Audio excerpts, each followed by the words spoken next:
Hey everybody, Ricky Brule here from Vapor Trail. Today we're at the Vapor Trail Pro Shop and we're going to talk about the brand new Victor Arrow Rest.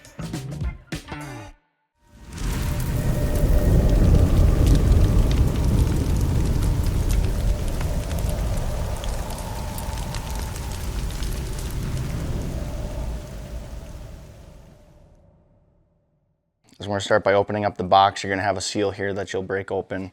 You'll open it up. You've got a sticker in here for Vapor Trail bowstrings. You've also got a Victor sticker and then an instruction manual here. Please be sure to follow all of the instructions all the way through, and hopefully this video will supplement these instructions and give you some more details as to how to properly set up your Victor Arrow Rest. So here you can see the Victor comes boxed nice and tight in this foam. You can just pull it out. Inside, you're going to get the main body of the rest. You'll also get a small accessories pack. You have your activation cord, you have a limb pad, and you also have a shag pad in there. And then you're also going to get a target static screw as well, and we'll cover that later on in the video. So the first thing you're going to want to do is mount the arrow rest to the riser of the bow. We've got two different mounting options, one of them being the IMS, which is the integrated mounting system, and we've also got the burger button mount, which will mount to legacy bows from the past. First, we're going to demonstrate how to mount to the IMS system. So the first thing you're going to want to do is you're going to want to loosen up the mounting clamp screws here with a 3/32 Allen key. As you're going to mount this plate to the IMS mount on the riser of the bow, you want to make sure that this dovetail clamp surrounds each side of the dovetail on the riser. What I want to do is to set the height on the riser, I'm going to take the blade to its down position, and I want the blade to sit up off the shelf about 1/16 of an inch to give some room for our shag pad. That is going to determine the height in which we will mount the rest on the riser of the bow. And then here you'll see I'll tighten up these screws with the 3/32 Allen key. Just get them good and snug. It's important to note that you do not want to over tighten these screws. The next step is with the 3/32 Allen key, you're going to remove the elevation locking screw completely along with the plate. So now with a 5/64 Allen key, you can see there's a bolt right here, a stainless steel bolt. You're going to loosen that up like so, and while holding on to the main body of the arrow rest, you're going to remove that entire bolt. This is what's known as the ABS mounting bolt. You're going to slide that out and the rest is going to come off completely. And inside the main clamp is a set screw right there. With that same 5/64 Allen key, you're going to tighten that down into the riser. What that's going to do is it's going to prevent this main bracket from sliding up and down from the limb force that's going to be put on the rest on the shot. Now you're going to replace the main body onto the mounting clamp. What you want to make sure is you've got a brass pin here, and that brass pin is going to insert into that set screw hole. Like so. So now your ABS bolt, you're just going to replace it, and you'll notice inside there's a mounting bracket right there. You'll slide that pin all the way through. You'll tighten it down. Once again, I want to stress this does not need to be over tightened, just snug. We're going to replace our elevation clamp and screw. This is a very important step. The set screw it's an added security in ensuring that your arrow rest is not going to slide up and down the mount. Most bows this is not an issue with, but we have seen some finishes where the clamp has a difficult time gripping really tight. And so then what'll happen is if you try to tighten those clamp screws too tight, you'll strip out the threads. So this way you can tighten it down, but then you've also got the added security of ensuring that it's not going to slide up and down that riser.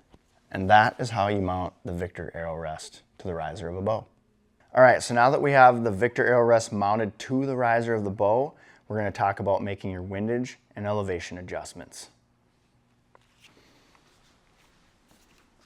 All right, so as you can see here on the rest, you've got your windage micro adjustment thumb screw, and you've got your elevation micro adjustment thumb screw, and then you've also got a locking screw for each. It's really important that as you're going through the process of tuning, that you tighten up that lock screw each and every time you make an adjustment. When you loosen that, there will be just a little bit of play, and so if you don't tighten that before you, like say, shoot it through paper or whatever tuning method you're using, once you lock that down, it could take your bow now out of tune. So first we're going to start with our windage adjustment, and there's all kinds of different tools that you can use to ensure that you've got your center shot set properly. So to determine your center shot, it's important that you consult the user manual for the bow that you have to determine what that center shot is going to be. In most cases, it's going to be 13/16 from the inside of the riser. For this video, I'm just going to eye it up. Basically what I do is I run the string down the center of the riser, and then I'll ensure that the string covers the arrow when I make that adjustment. So here I'm going to unlock the set screw, and I'm going to make the adjustment. And this is a thumb screw, so I can make the adjustment with my thumb. And you can also, there's an Allen key hole in the end, so you can also use that 3/32 Allen hole to make your adjustment. You'll turn the knob counterclockwise to go left, you'll turn it clockwise to go to the right. Once I have it set where I want it to be, I'm going to lock that set screw down. And as you can see, the string is running down the center of the riser, and the arrow is perfectly in line with the string. Now to make my elevation adjustment, I'm going to loosely tie a D-loop onto the string, and I'm going to set the height of it and make sure that the arrow shaft is level or perpendicular to the string based on the factory height of the launcher blade itself. Once I have that set, then I'll look at it in relation to where the arrow shaft is going through the burger hole. Now, there's a lot of people that say you want the center of the shaft to go through the center of the burger hole, and that's a great place to start. Me personally, and with the limb driver arrow rests, I like to have the bottom of the shaft going through the center of the burger holes. And right now, we're a little bit high, so what I'm going to do is I'm going to pull my D-loop down just a little bit, and then I'm going to make an adjustment to the blade angle in order to get the center of the arrow shaft through the center of the burger holes. So there's a set screw right underneath here, and with a 1/16 Allen key, I'm going to turn that in, and you can see that that arm begins to adjust the angle. So here you can see the arrow is kind of going upward, and so what I'll do is when I make this adjustment, you can see the blade angle start to change and the front of that arrow start to go down.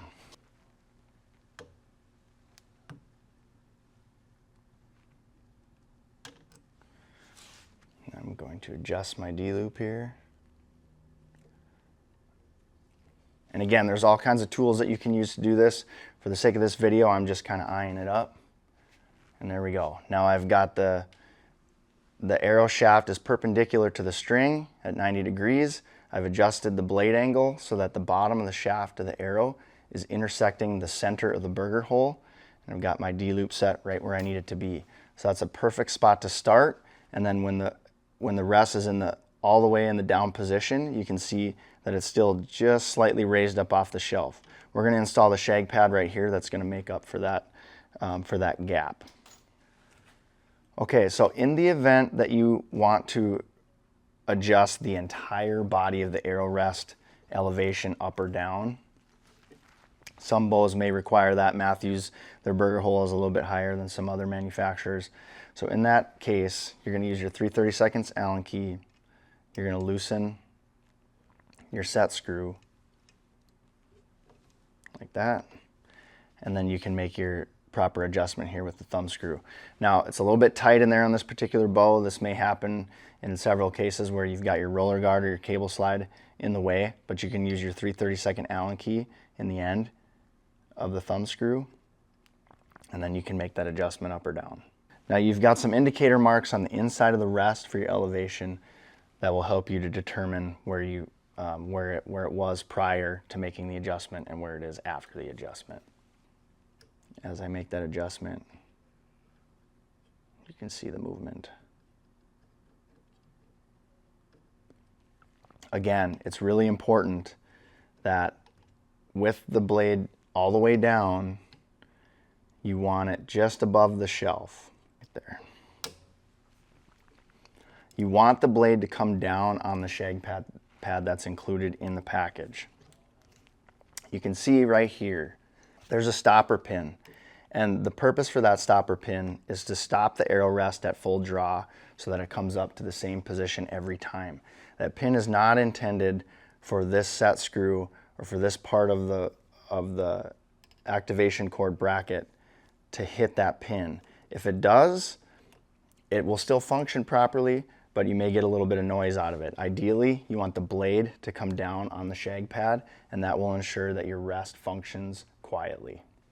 And that is how you adjust your windage and elevation adjustments on the Victor Arrow Rest. All right, so now we're gonna install our shag pad.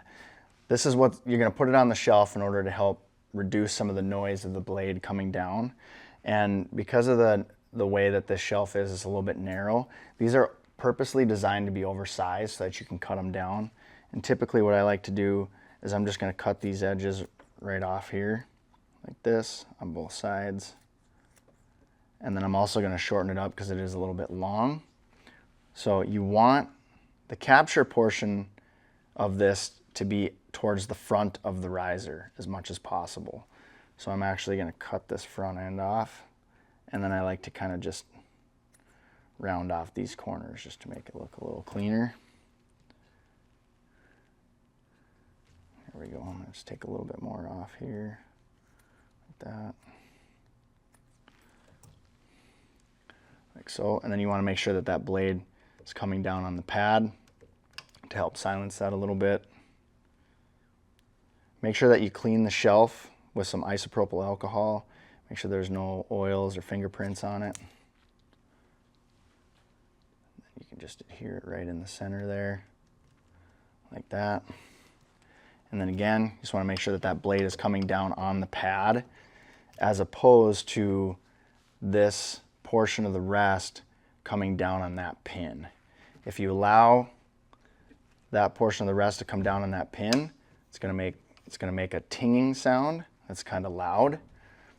This set screw right here, it is designed to make it so that you can adjust the blade angle at brace, but that's rarely are you going to have to make that adjustment. Ideally, you just want to have that set screw backed all the way out. In fact, you can just take it out if you're not going to use it for the blade angle adjustment, and then you want to ensure that that blade is coming down on the pad. And that is how you properly install a shag pad on the riser of a bow. All right, now that we've got the windage and elevation adjustments complete, like I mentioned before, there's going to be an accessory pack in the box, and in there is going to be this activation cord. This is number 24 D-loop from BCY.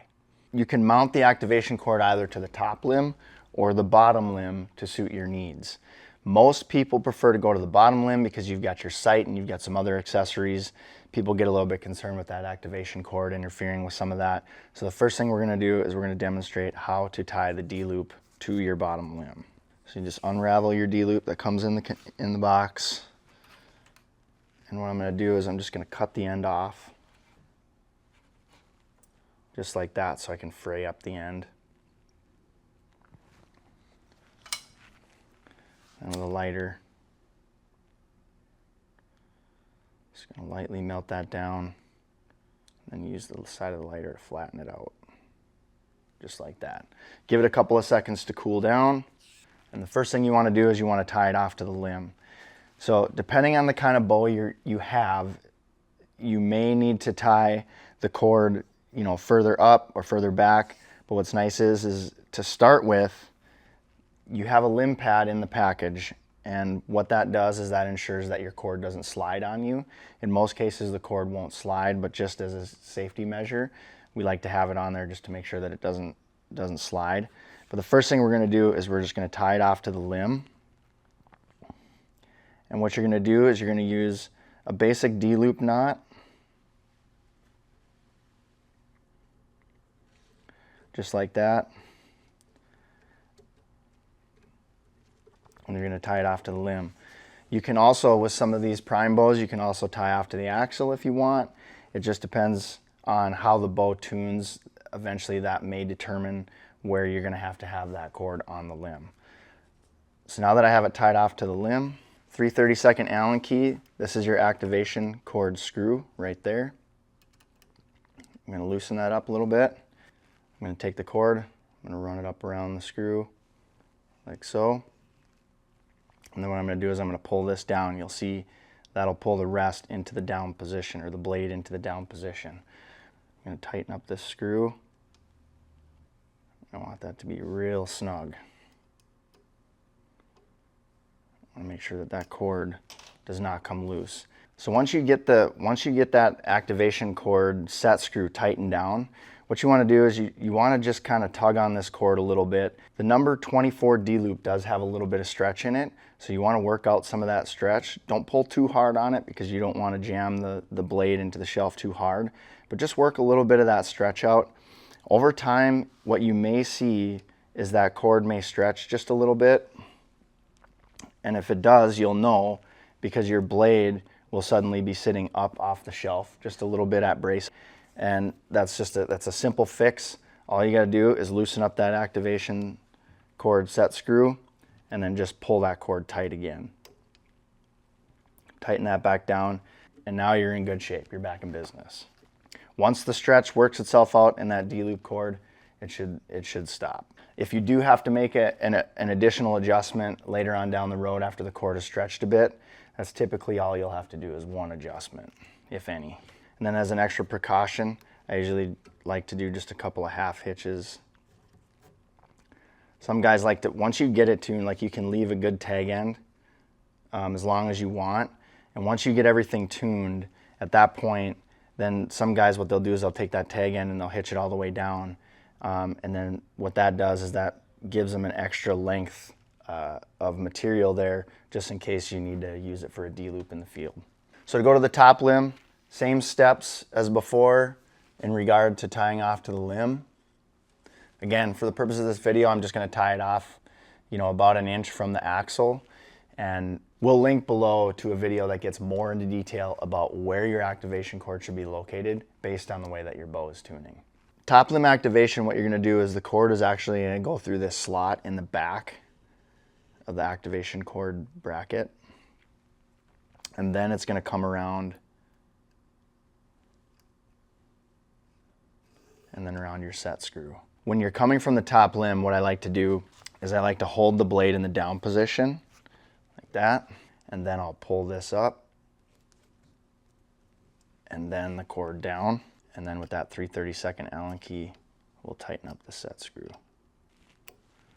Just like that. And there you can see the blade is in the down position. And then eventually what you'll probably want to do, once you get the bow tuned, you'll probably want to cut this D-loop off, leave about maybe a 2-inch tag on there, and then you can just melt it down on the end so it doesn't fray. Okay, like I said before, with most modern bows, usually about an inch from the axle is a good spot for you to have your cord tied off to.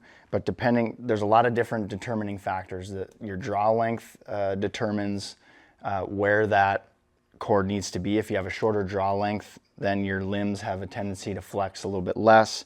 And in that case, then you may need to move the cord closer to the axle because you're going to get more movement out of the axle out there. The best way to determine where you need it to be is to come to full draw, and you want to make sure that this bracket is coming all the way, or that your blade is coming all the way up and touching the pin on the backside right here. That's going to ensure that the rest comes up to the same position every single time. Once you have determined the location of the cord on the limb, you actually don't even need to loosen this up. If you come down here and look, you can see I can just pull that knot up like that, and then we've got this limb pad right here. You'll peel the backing off, you'll place that underneath, adhere it to the inside of the limb. And the reason you want to do the inside of the limb is because it'll still prevent that cord from slipping back and forth, but now you don't have that pressure of the cord coming up and cutting that limb pad in half. So once you have it set where you want it to be, you can just pull that knot back down, and that limb pad will ensure that your cord does not slide up or down the limb. And that is how you tie the activation cord to both the top and the bottom limb. All right, everybody, now we're gonna go over some of the advanced features of the Victor Aero Rest. One of them is known as the spring tension adjustment technology. What this does is this allows you to adjust the tension that is put on the blade at full draw. In most cases, you will not have to make this adjustment, but there are some setups depending on what type of arrow you're shooting, what type of broadhead you're shooting. It just gives you an extra tool in the tool belt in order to make sure you can properly tune the bow and get better downrange accuracy. This is the stat wheel right here, and this is where you can make your adjustment. You'll see that there's a set screw right there, and I'm just going to show you what this looks like on the inside. So you've got 4 levels of spring tension. Out of the box, you're going to be in level 2, and that is going to accommodate most bows that are out there on the market, setups, whatever it may be. In the event that you do need to make an adjustment, and typically you'll know if you're having a hard time getting the bow to tune, like say paper tune or bare shaft tune, you're not able to get a good tear. Oftentimes you can increase that spring tension or lower that spring tension in order to get that to tune properly. You can actually leave the activation cord attached, but what you want to do is you want to hold on to that wheel, and then with a 3/32 Allen key, you're going to break that screw free and you're going to take it all the way out. Now, as I said, out of the factory, you're going to be in slot 2 right here. So if you want to increase the spring tension, you're going to turn the wheel this way. If you want to decrease, you're going to turn it this way.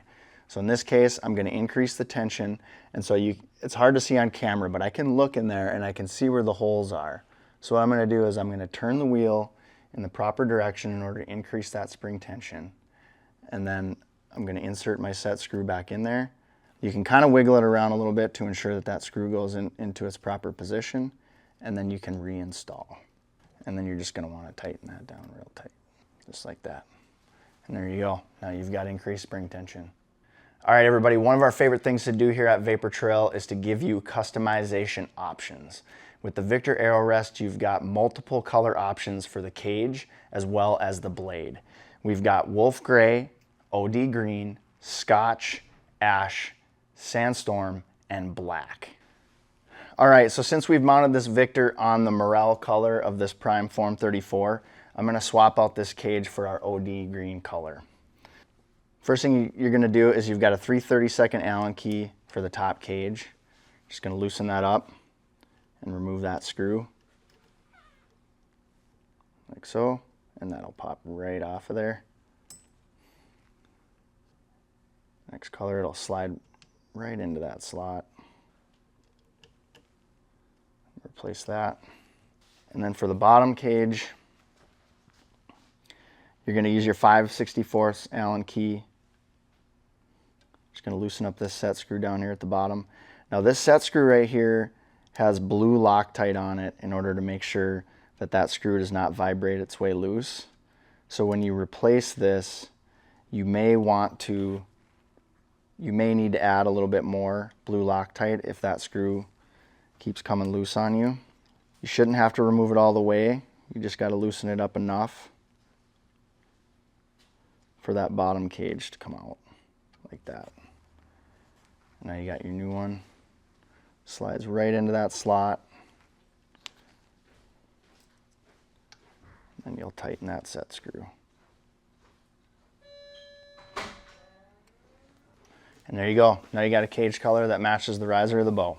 All right, so with this rest, you can swap out the blade colors as well as you can use our previous legacy blades that we've had on previous models. So here you've got your capture blade, you got your target blade, and you've also got your standard hunter blade.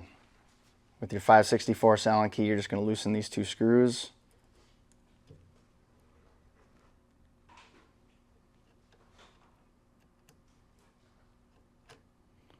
The blade will come right off.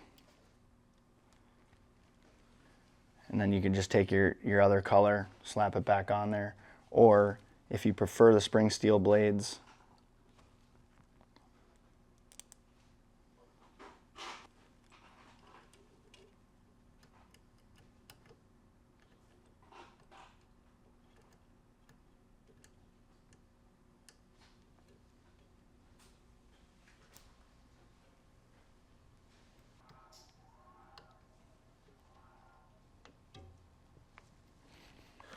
just like that. And that is how you swap out cages and launcher blades. All right, so now I'm going to show you how to swap out the IMS bracket for the burger bolt bracket. So the first thing you're going to do is you're going to break loose your elevation lock screw, and you're going to completely remove it as well as the plate, just like so. Then with your 5/64 Allen key, you're going to remove the ABS shaft, like that. And that bracket, IMS bracket, will come completely off. So what you're going to want to do is you're going to want to ensure that that brass pin goes into that slotted hole right there in the bracket.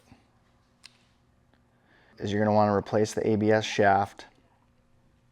And I'll get this blade out of the way. You can see you want it to go all the way through, like so, with your 5/64 Allen key. You're going to drive that screw in. And again, you don't want it to be too tight, just snug, just like that. And then the next thing you're going to do is you're going to replace the elevation plate and the elevation lock screw. Tighten that down. And now your Victor is equipped with the burger button bracket. Be sure to stop by your local dealer to take a look. If they don't have them, please request them. And if you don't have a dealer close by, you can always order them on our website, www.vaportrailarchery.com. All right, everybody, well, that concludes the installation video of the Victor AeroRest. Thanks so much for joining us. If you have any questions, you can feel free to reach out to me personally at rick@vaportrailarchery.com, or you can give us a call at 763-862-8870. Thanks again, and have a great day.